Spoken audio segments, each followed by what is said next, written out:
My daughter and our son-in-law give us a dinner treat in special restaurant. My husband and I taking care of our grandchildren while they are working. Our daughter and our son-in-law are so grateful. That's why they treated us to go to the restaurant and have a nice dinner. There are a lot of choices and delicious food. Eat all you can. At first, I ordered water and then I ordered this special pork meat with special sauce with French fries.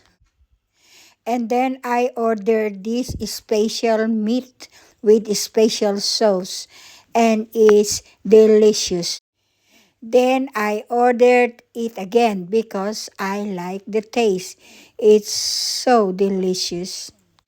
The meat is soft and tender, and when you eat it, it melts in your mouth.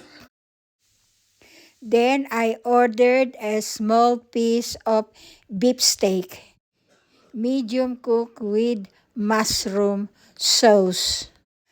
My husband and I are enjoying our dinner together with my daughter and our son-in-law. Then I ordered this special dish. I don't know the name, I forgot, but I can say it is delicious and crunchy. If you like my presentation and my blog, please subscribe and give like. And don't forget to write down your comment and share where you are watching from so that I can shout out your name and give my heartfelt thanks from your support. Thank you.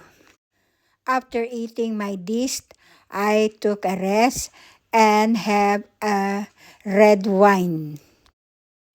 Then I took a fruit dessert with strawberry, grapes, and pineapple with special sauce and delicious. And thank you for watching.